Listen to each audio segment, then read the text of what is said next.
네, 시청자 여러분 안녕하십니까? 뉴스타트 3부 이어갑니다. 특검 상황부터 짚어보겠습니다. 재구속된 윤 전 대통령이 소환을 계속 거부하고 있죠. 특검이 강제 구인카드를 꺼냈는데 결국 조사는 이루어지지 않았습니다. 교도관들이 물리적으로 끌어내기 곤란하다는 건데 특검은 구치소 측에 오늘 오후 2시까지 윤 전 대통령을 데려오라고 재차 요청했습니다. 임혜진 기자가 보도합니다. 재구속된 윤석열 전 대통령의 특검 조사가 또다시 불발됐습니다. 윤 전 대통령 변호인단은 앞서 건강상 이유로 조사가 어렵다는 불출석 사유서를 제출했고 이후 사정이 바뀌지 않았다고 설명했습니다. 출석 요구에 2차례 모두 불응하자 특검은 결국 강제 구인에 나섰습니다. 하지만 특검이 인치를 요청한 오후 3시 반이 지나도록 윤 전 대통령은 모습을 드러내지 않았습니다. 특검은 교정당국에서 인치 지휘 수행이 어렵다는 연락을 받았다고 밝혔습니다. 윤 전 대통령이 수용실에서 나가기를 거부하고 있는 상황에서 교도관들이 전직 대통령을 상대로 강제적인 물리력을 동원하기는 난감하다는 겁니다. 박지영 특검보는 오랜 기간 검사로 재직해 구속수감자 조사 업무를 누구보다 잘하는 윤 전 대통령의 소환 불응을 받아들이기 어렵다며 유감을 표했습니다. 그러면서 구속된 피의자의 인치 지휘는 구속영장에 수반된 당연한 절차이고 피의자 의사에 의해 결정되는 게 아니라고 강조했습니다. 특검은 서울구치소 측에 오늘 오후 2시까지 윤 전 대통령을 조사실로 데려와 달라는 협조 공문을 재차 발송했습니다. 과거 이명박 박근혜 전 대통령이 구속됐을 당시엔 구치소 방문 조사도 진행됐지만 특검팀은 김건희 여사 특혜 조사 논란을 사례로 들며 방문 조사는 없다는 입장을 유지하고 있습니다. 교도관들이 전직 대통령을 강제로 끌어내는 데 부담을 느끼는 만큼 윤 전 대통령이 이번에도 버티기에 들어간다면 특검 수사에 난항이 생길 가능성도 있습니다. 특검은 신병 확보 과정에서 혐의가 상당 부분 입증됐다며 소환에 계속 응하지 않는다면 추가 조사 없이 구속기한 안에 기소하는 방안도 검토하는 것으로 파악됐습니다. YTN 임혜진입니다. 김건희 특검팀이 이른바 집사 게이트 수사에 속도를 내고 있습니다. 집사로 불리는 인물이 지분을 가지고 있는 회사에 투자한 기업인들에 대해 소환을 통보했습니다. 김영수 기자가 보도합니다. 김건희 특검팀이 소환을 통보한 건 모두 4명입니다. 김범수 카카오 창업자와 조현상 HS효성 부회장, 윤창호 전 한국증권금융 사장, 김익래 전 다우키움그룹 회장까지 포함됐습니다. 오는 17일 오전 10시까지 나와 조사받으라고 통보했습니다. 다만 아직 소환 일정이 확정된 건 아닌 것으로 전해졌습니다. 특검은 소환 조사 통보에 대해 사건의 실체를 규명하고 증거인멸을 방지하기 위한 거라고 설명했습니다. 기관과 기업 관계자들의 경우 언제든 피의자로 전환될 가능성이 있는 피의자성 참고인으로 전해졌습니다. 집사 게이트는 김건희 여사 집사로 불리는 김모 씨의 지분이 있는 회사에 기업들이 184억 원을 투자했고 결과적으로 김 씨가 40억 원이 넘는 돈을 챙겼다는 의혹입니다. 해외로 출국한 김 씨는 여전히 잠적 상태로 파악됐는데 특검은 김 씨 아내에 대해서도 수사기관에 협조하라고 압박했습니다. 이노베스트 차명 보유에 관련된 것으로 의심되는 김모 씨의 처도 신속히 특검의 소재 및 연락처를 밝히고 출석하여 조사받기를 바랍니다. 수사 대상이 아니라는 이유로 법원에서 기각됐던 압수수색 영장에 대해 특검은 추가 소명 자료를 준비하며 다양한 방법을 고민하고 있다는 기존 답변을 재확인했습니다.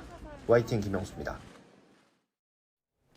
김건희 특검이 서울 양평 고속도로 노선을 변경하는 데 관여한 용역사 관계자들에게 소환을 통보했습니다. 김건희 특검팀은 양평 고속도로 노선을 변경하는 데 관여한 용역업체 동해종합기술공사 부사장 이모 씨 등 모두 6명에게 오늘 오전 10시까지 나와 조사를 받으라고 통보했습니다. 특검은 업무상 배임 혐의를 적용한 것으로 파악됐습니다. 이재명 정부 초대 장관 후보자들의 인사청문 일정이 빼곡하게 진행되는 이른바 청문회 슈퍼위크. 첫날부터 파행으로 얼룩졌습니다. 국정 발목 잡기와 맹탕 청문회라는 여야의 입장차가 여전하죠. 남은 청문회가 제대로 이뤄질지 우려의 목소리도 나옵니다. 박희재 기자입니다. 배경훈 과기부 장관 후보자 인사청문회. 국민의힘 의원들이 노트북에 붙인 최민희 독재 아웃 피켓을 두고 초반부터 날선 발언이 오갔습니다. 윤석열이 독재했지 무슨 최민희가 독재했습니까? 말 되는 소리 하시죠. 최민희, 김혜연이 독재했지 뭐. 결국 청문회 시작 선포도 하기 전에 회의는 중단됐습니다. 피켓이 회의 진행에 방해가 되었다고 결정한 전례도 없습니다. 민주당 역시도 야당 시절에 많이 했고. 방통위 이 수많은 의제를 다룰 때도 피켓 하지 않았습니다. 참석해서 표결로 처리했다는 점 말씀을 드립니다. 이후 최민희 위원장이 경호 직원에게 피켓을 떼라고 지시하며 충돌은 극에 달했고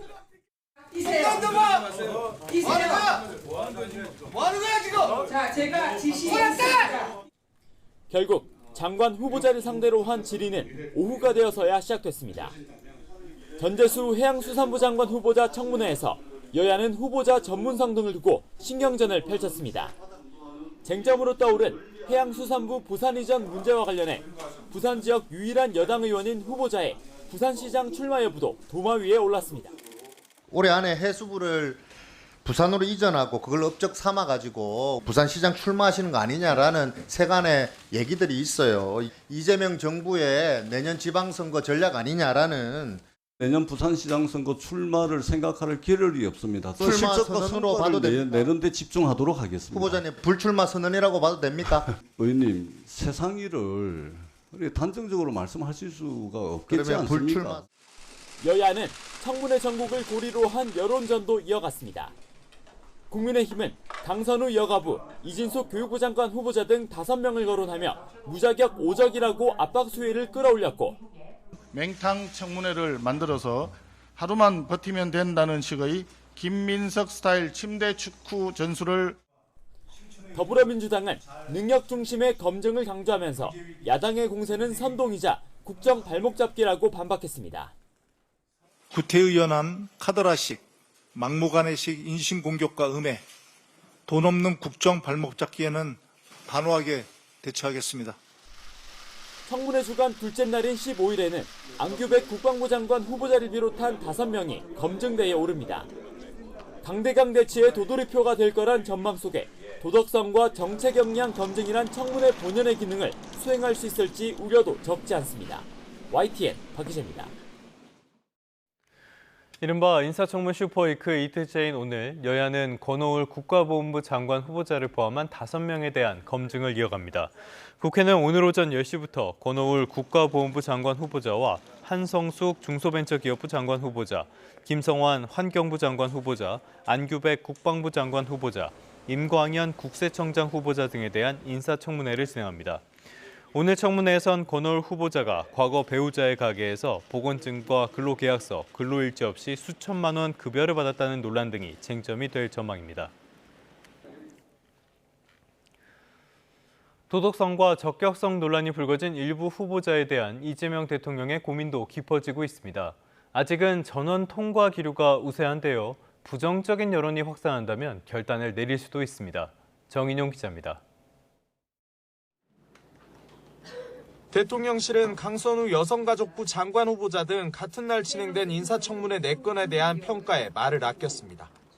종일 이 대통령의 외부 일정이 있어서 물리적으로 검토할 시간이 부족했던 겁니다.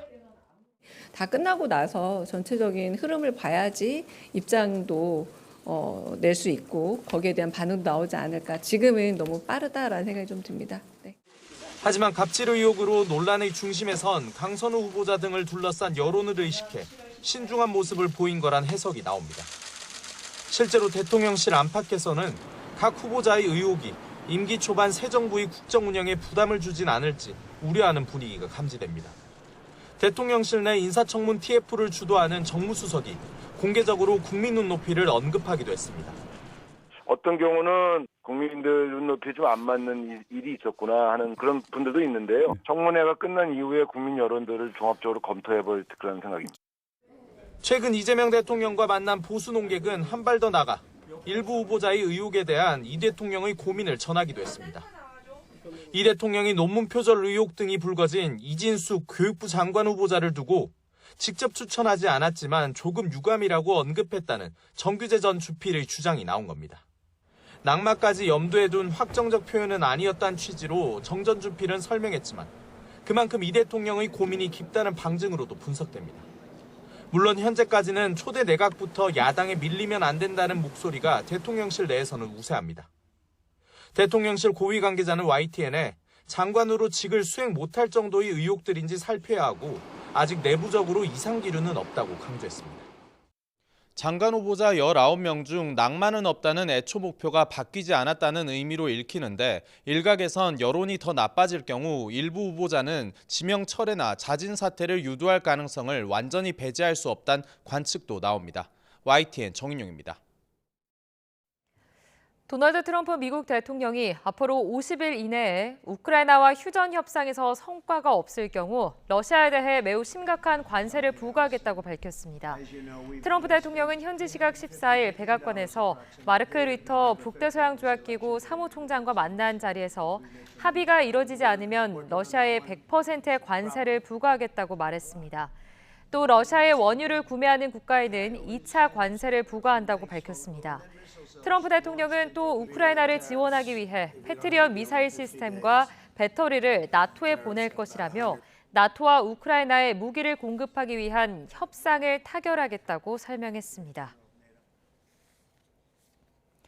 트럼프 미국 대통령은 미국의 중앙은행인 연방준비제도의 제롬 파월 의장을 노골적으로 비난하며 미국의 기준금리가 1%보다 낮아야 한다고 주장했습니다.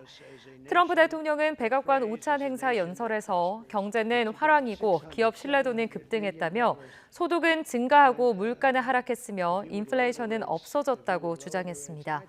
이어 정말 나쁜 연준 의장이 금리를 낮춘다면 친절하게 대하겠지만 얼간이 같고 멍청하다며 파월 의장을 비판했습니다.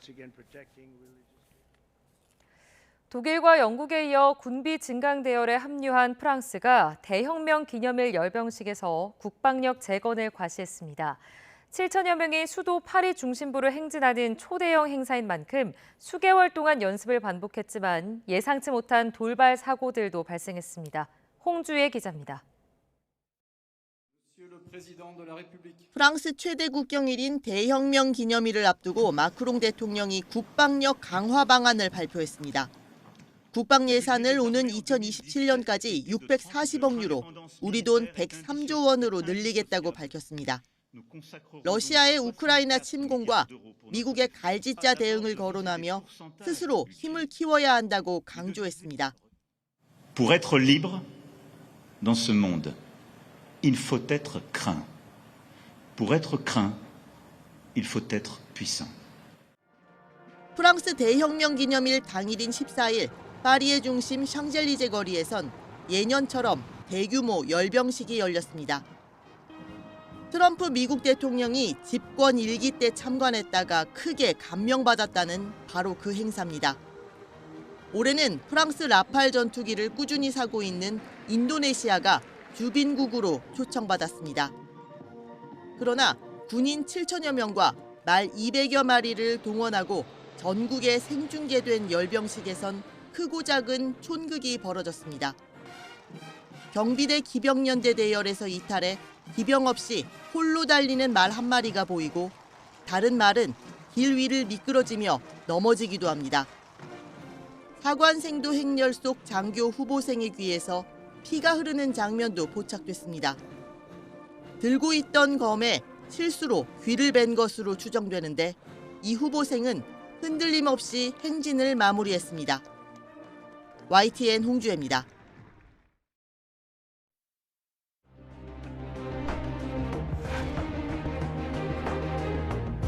We are very unhappy, I am, with Russia. I've been with them, and we're going to be doing very severe tariffs if we don't have a deal in 50 days. Tariffs at about 100%. You'd call them secondary tariffs. You know what that means.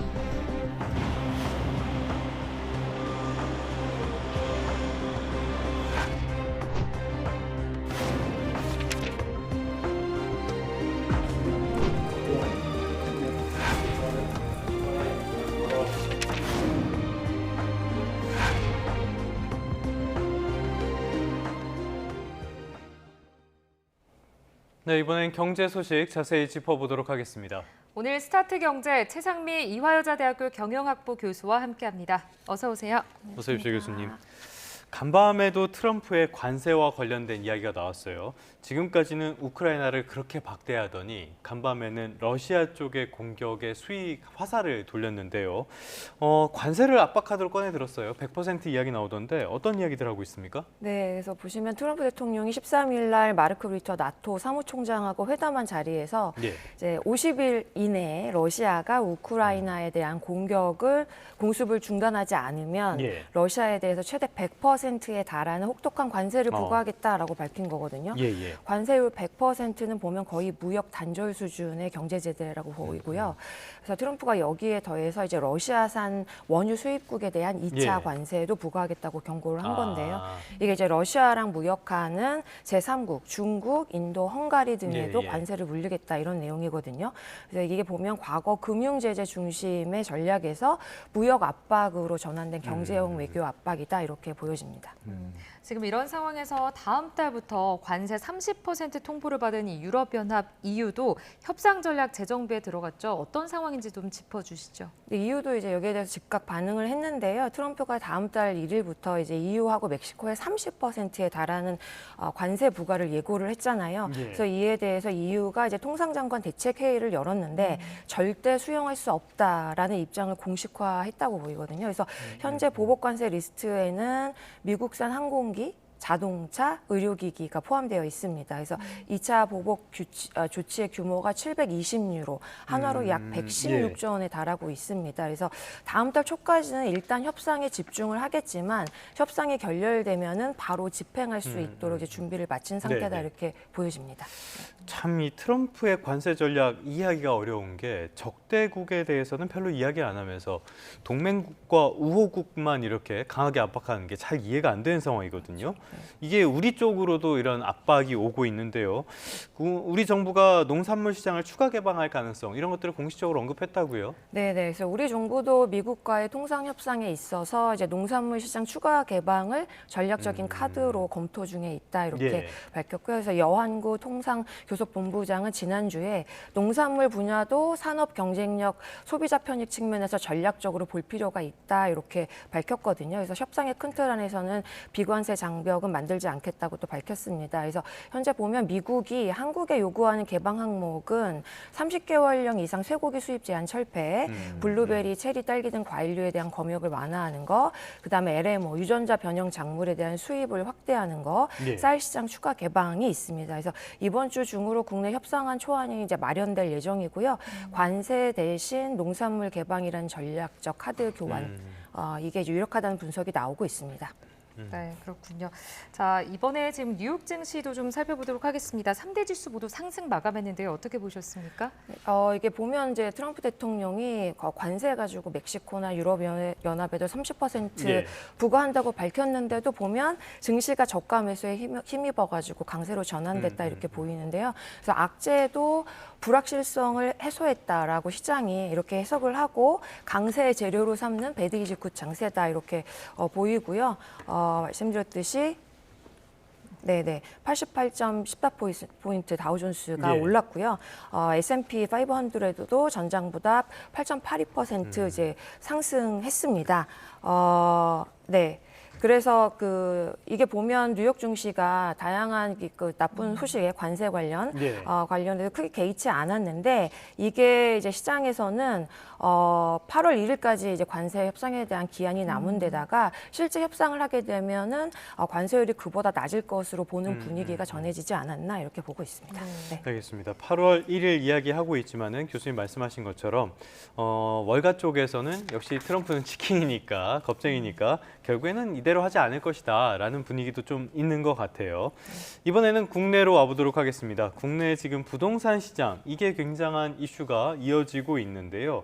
627 대출 규제 6억 원 이하로 제한했던 그 대출 규제 이후로는 확실히 관망세가 된 것 같아요. 분위기 어떻습니까? 네, 이제 보시면은 이제 6월 27일 날 초강력 대출 규제 전세 대출 3억 원 제한하고 DSR 40% 일괄 적용을 했잖아요. 그래서 보면 서울 고가 중심의 아파트, 고가 위주의 아파트 시장이 즉시 반응했다 이렇게 보이는데요. 국토교통부 실거래 자료에 따르면요. 6월 13일에서 26일 대책 2주 전 기간 동안 15억 원 이상 고가 거래가 1,141건이었거든요. 예. 근데 시행 이후, 그러니까 6월 27일부터 7월 10일까지 300건으로 떨어졌습니다. 74% 급감했다고 보이고요. 특히 성동 84% 감소했고 마포, 그다음에 강동 등 이제 투자 수요가 굉장히 많았던 자치구 중심으로 예, 예. 급락을 했습니다. 그래서 실제 거래를 억제하는 직접적인 효과를 가져왔다 이렇게 분석이 될 수 있습니다. 그럼 지금 말씀하셨던 것처럼 어쨌든 좀 지역별로 아파트 값이 크게 뛰었던 지역이잖아요. 성동, 마포, 강동에서 최고가 거래량이 줄어들었는데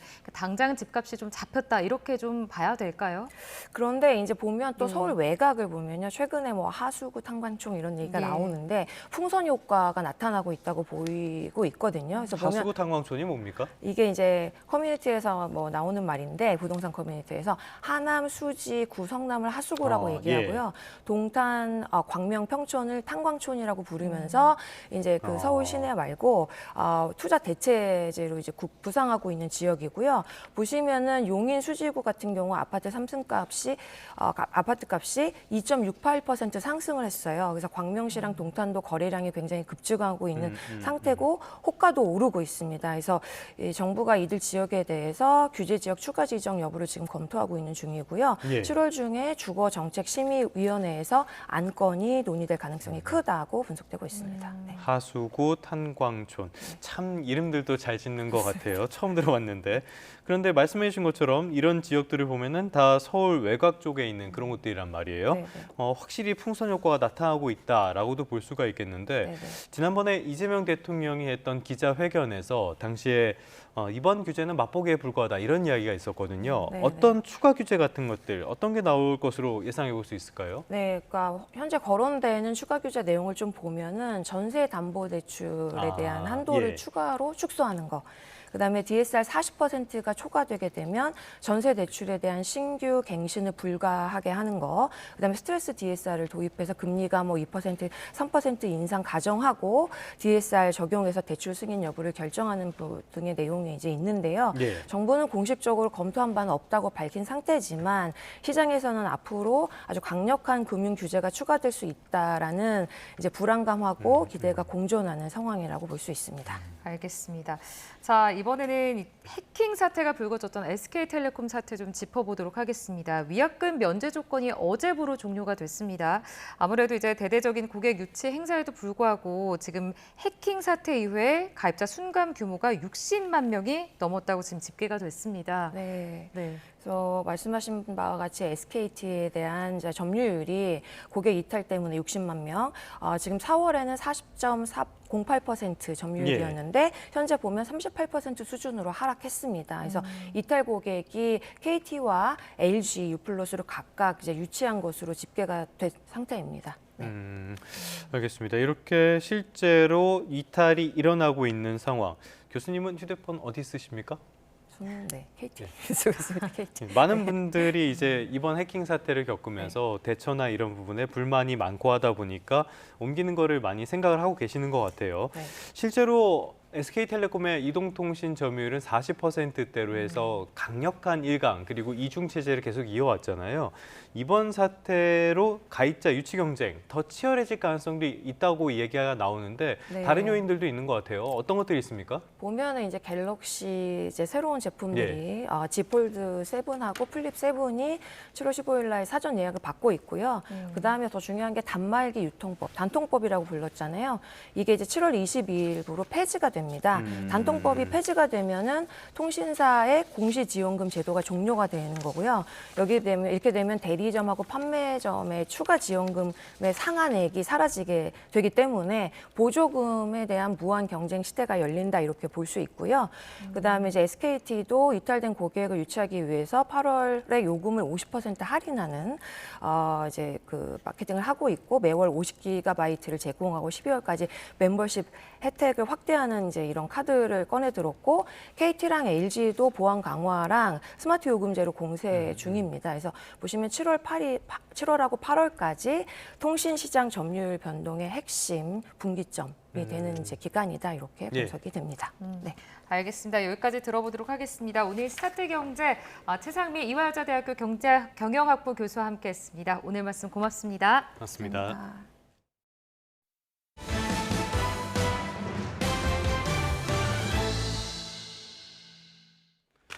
이번엔 사건 사고 소식 살펴보겠습니다. 서울 대치동 도로를 달리던 승용차에서 엔진 이상으로 추정되는 불이 나 20여 분 만에 꺼졌습니다. 네, 전국 곳곳에 비가 내리면서 관련 사고도 잇따랐습니다. 신기혜 기자가 전해드립니다. 길 한복판에 멈춰선 차량에서 시뻘건 불길이 치솟고 소방대원들이 연신물을 뿌립니다. 서울 대치동 대치역 사거리를 지나던 승용차에서 불이 난 건 어젯밤 9시 20분쯤입니다. 다친 사람은 없었지만 차량 대부분이 타버렸습니다. 경찰은 엔진 이상 경고등이 켜진 뒤 연기가 나기 시작했다는 운전자 말을 토대로 정확한 사고 원인을 조사하고 있습니다. 새벽 0시 10분쯤에는 경북 문경시 중부내륙고속도로 창원 방향 불정터널 인근에서 25톤 화물차가 앞서가던 5톤짜리 화물차를 들이받았습니다. 이 사고로 적재함에 실려있던 닭들이 쏟아지면서 한때 도로가 통제됐고 4시간 넘게 차량 정체도 이어졌습니다. 경찰은 운전자 등을 상대로 정확한 사고 원인을 조사하고 있습니다.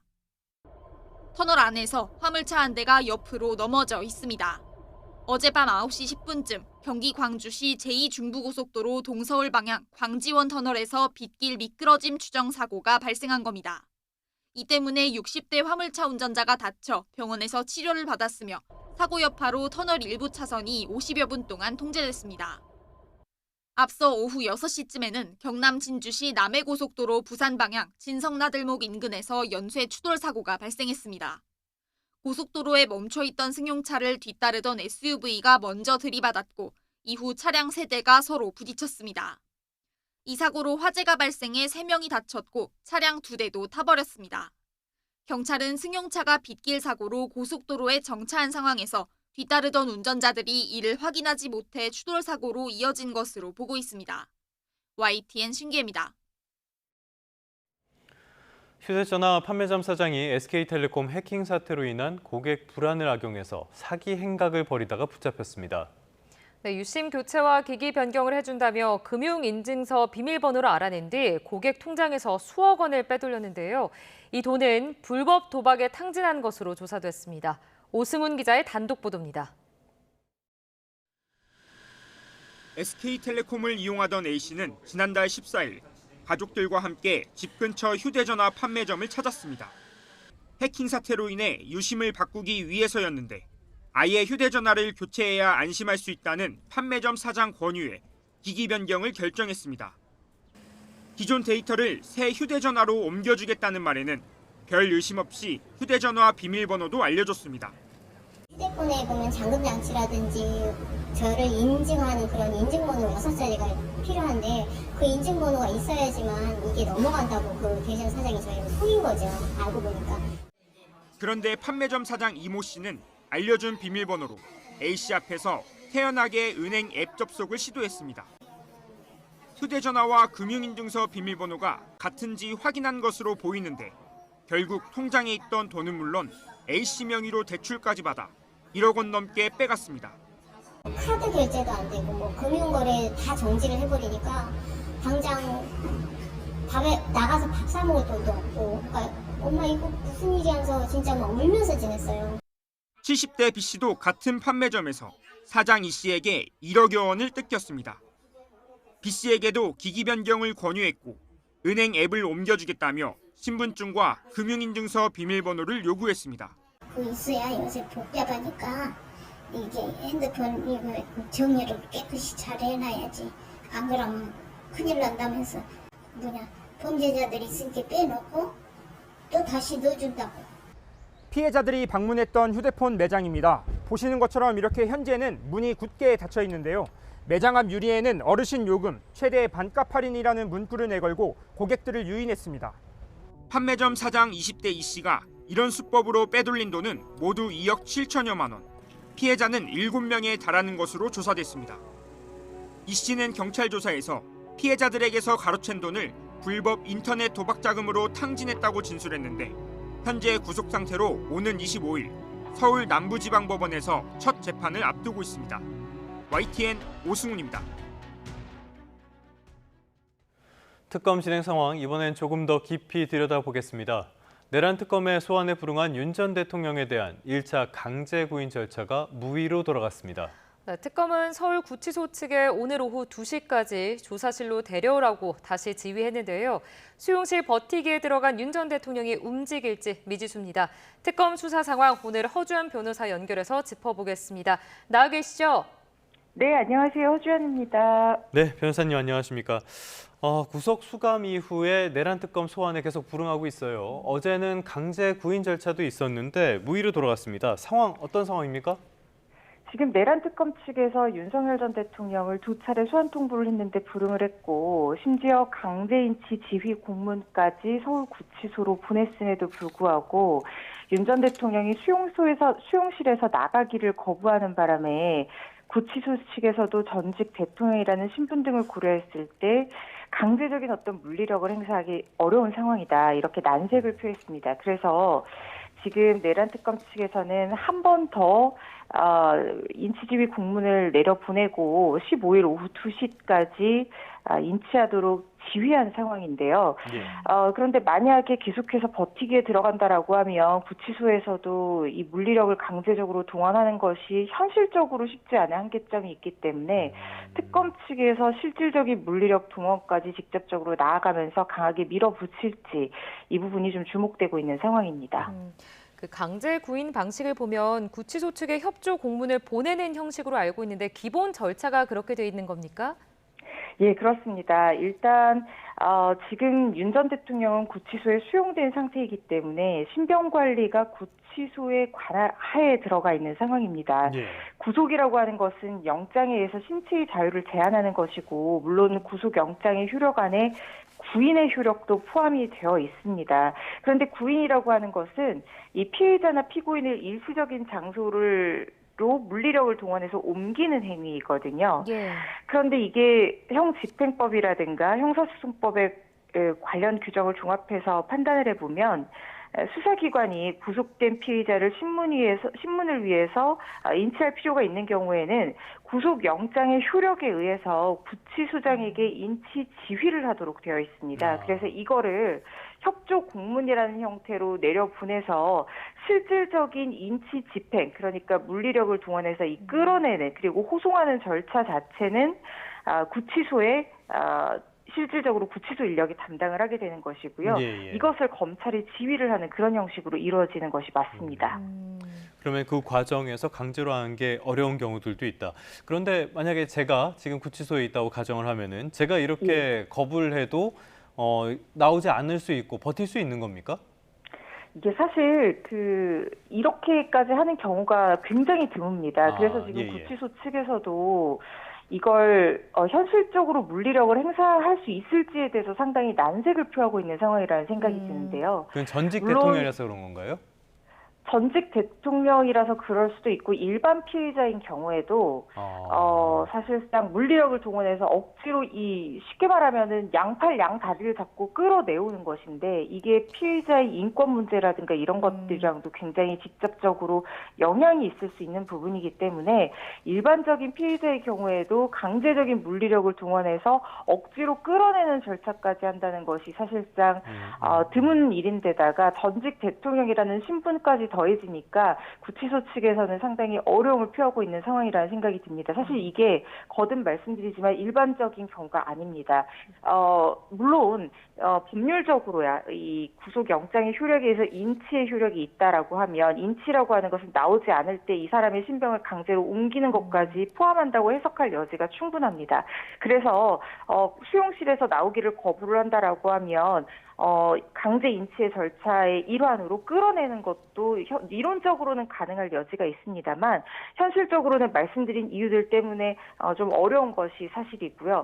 그리고 실질적으로 이렇게 거부하는 사례도 흔하지 않거니와 설령 거부한다고 하더라도 물리적으로 이 사람의 신체를 겁박해서 끌어낸다는 것은 좀 상상하기가 어려운 경우인 것은 맞습니다. 그렇다면 윤 전 대통령이 계속해서 지금 현재 상황에서 버티게 들어간다면 이후 어떤 절차가 가능한 겁니까? 지금 특검 측에서 굉장히 강하게 수사의 드라이브를 걸고 있는, 그러니까 동력을 가속화하고 있는 상황이기 때문에 이게 실질적인 물리력 행사에 따른 강제 인치 절차까지 나아갈지 일단은 좀 봐야 될 것 같고요. 네. 제 생각에는 개인적인 판단입니다만 그럴 가능성이 그렇게 높아 보이지는 않는데 왜냐하면 굉장히 이례적이기 때문에 그렇거든요. 그래서 높아 보이지는 않는데 만약에 이런 식으로 계속해서 조사에 불응한다라고 하면 추가 조사 없이 주변인들에 대한 어떤 조사라든가 추가로 확보한 물증들 그리고 기존에 확보한 조사 내용들 이런 것들을 통해서 이 조사 없이 직접 조사 없이 기소할 가능성도 배제할 수는 없어 보입니다. 그렇지만 진술 거부권의 행사는 충분히 가능하지만 불출석을 해서 조사에 협조하는 것은 사실상 피의자의 권리로 인정되는 것은 아니거든요.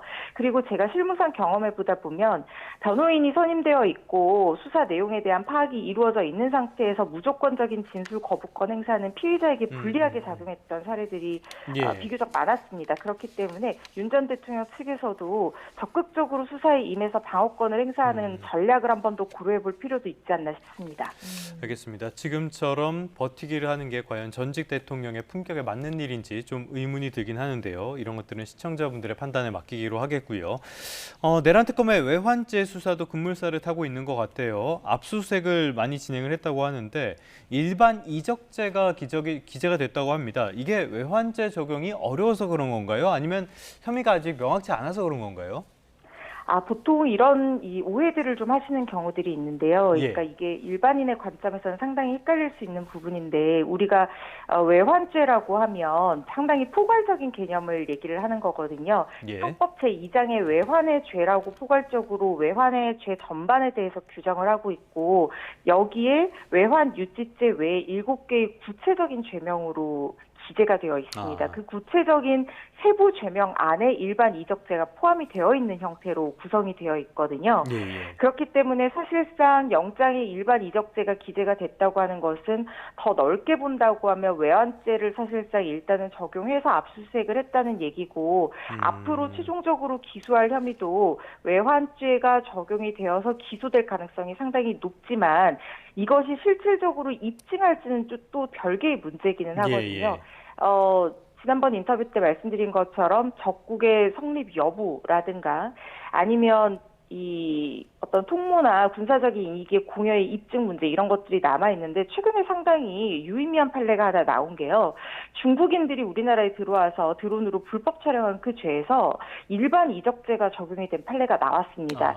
이게 판례의 기존의 태도와 상당히 좀 전향적으로 한 걸음 더 포괄적으로 나아가서 군사 이익의 공여를 엄격 기밀에만 한정하지 않고 포괄적 이익으로 넓혔다라는 평가를 받고 있는 데다가 일반 이적죄에 단순히 적국만 포함하는 것이 아니라 외국 그리고 나아가서 반국가 단체까지 포함해서 해석할 여지까지 열어두는 것으로 판단될 여지가 있거든요. 그래서 이 부분까지 특검 측에서는 염두에 두고 이렇게 수사를 진행하고 있는 것이 아닌가 하는 생각이 듭니다.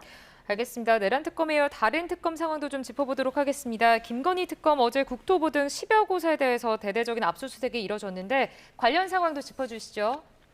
네, 일단 이 국토부 관련한 이 압수수색이 이루어진 이 김건희 특검 내용은 뭐냐면요. 서울 양평 고속도로 종점이 기존의 양서면으로 쭉 진행이 되어 오다가 윤석열 정부가 들어서고 나서 환경 영향평가 착수까지 됐었는데 갑자기 결정 내용으로 강상면으로 종점이 바뀌었습니다. 그런데 문제는 강상면에 김건희 여사 일가 개인 소유 토지가 1만여 평 정도 29필지가 있다는 것 때문에 종점 때문에 지가 상승을 노리고 뭔가 김건희 여사가 의도해서 이렇게 된 것이 아니냐 이런 의혹이 있는 상황인 거거든요.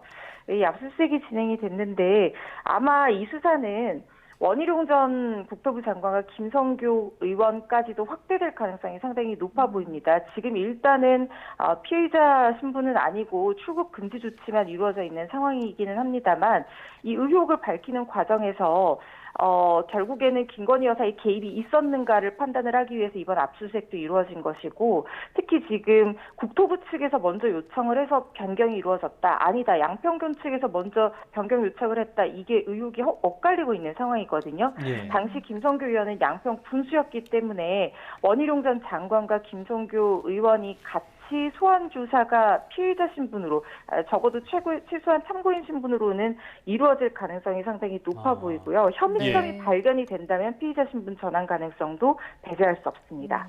알겠습니다. 양평 고속도로 상황 계속 지켜봐야 되겠고요. 집사 게이트 이쪽으로도 수사가 빨라지는 것 같아요.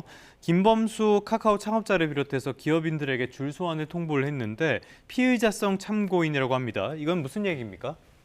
그러니까 피의자성 참고인이라고 하는 것은 일단은 참고인으로 조사를 하는데 그 혐의점이 짙어지거나 수사하다가 혐의를 인정할 가능성이 보인다 등의 사유가 생긴다고 하면 수사상 필요에 의해서 피의자로 전환해서 조사를 진행할 수 있습니다.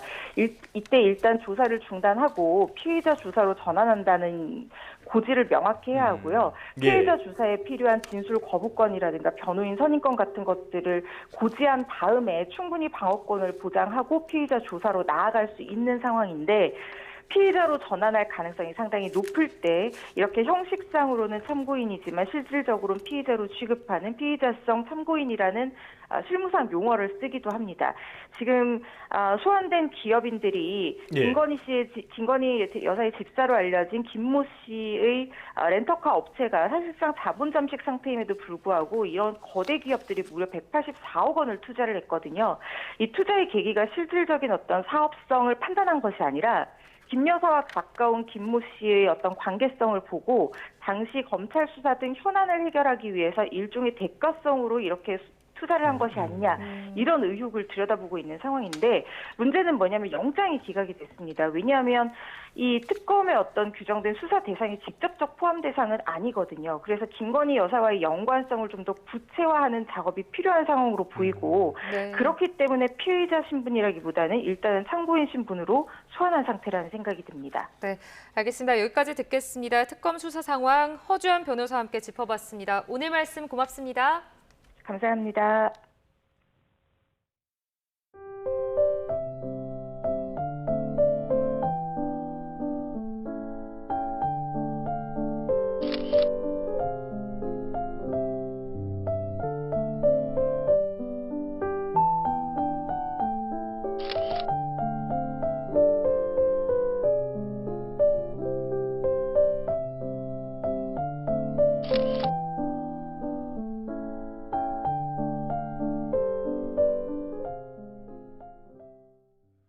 네, 끝으로 출근길 날씨 살펴보겠습니다. YTN 야외 스튜디오 연결합니다. 원희다 캐스터. 네, 원희다입니다. 네, 오늘 아침에는 아직까지 우산을 쓰는 모습들 보이지는 않고 있는데 지금 어느 지역 쪽에 비가 내리고 있습니까? 네, 8시를 향해 가는 지금 중부와 호남 곳곳에 비가 내리고 있습니다. 대체로 빗줄기가 약한 편이지만 도로가 미끄러울 수 있어서 교통안전에 각별히 유의하셔야겠고요. 오늘도 종일 하늘빛이 흐린 가운데 전국 곳곳에 산발적인 비가 이어지겠습니다. 곳에 따라 소강 상태를 볼 수 있다는 점 참고하셔야겠습니다. 네, 지역마다 비 상황이 조금씩 다른 것 같은데요. 강한 비를 주의해야 할 지역 어딘가요? 네, 영동 북부 지역입니다. 호우주의보가 이어지다가 조금 전 해제됐는데요. 다만 여전히 강원도 원주 등지로는 시간당 10mm 안팎의 다소 강한 비가 집중되고 있어서 조금 더 주의가 필요하겠습니다. 지난 밤 사이에는 동해안을 중심으로 호우가 쏟아졌습니다. 어제부터 강원도 속초와 고성 등지에는 150mm가 넘는 많은 비가 시간당 30mm 안팎으로 강하게 집중됐는데요. 지금은 호우특보가 모두 해제됐고요. 비구름은 전국 곳곳에 영향을 준 뒤 차츰 동쪽으로 이동하면서 늦은 오후 서쪽 지방부터 비가 잦아들 전망입니다. 그 사이 예상되는 비의 양은 강원과 충북, 영남에 최고 60mm, 서울 등 서쪽 지방에 최고 40mm가 되겠습니다. 자세한 지역별 기온입니다. 현재 서울 21.6도, 전주 21도 등 선선하게 시작하고 있고요. 한낮에도 서울과 대구 28도, 대전 26도 등 대부분 30도를 밑돌며 어제와 비슷하거나 조금 낮겠습니다. 남은 한 주도 전국 곳곳에 비 소식이 잦겠고요. 내일부터 모레 사이에는 서쪽 지방을 중심으로 국지성 호우가 예상돼 대비 잘해주셔야겠습니다. 당분간 전국 대부분 지역에 초속 15m 안팎의 강한 바람이 이어지겠습니다. 시설물 관리와 안전사고에 각별히 유의하시기 바랍니다. 지금까지 YTN 원희다입니다. 네, 7월 15일 YTN 뉴스타트 모두 마무리하겠습니다. 함께해 주신 여러분 고맙습니다.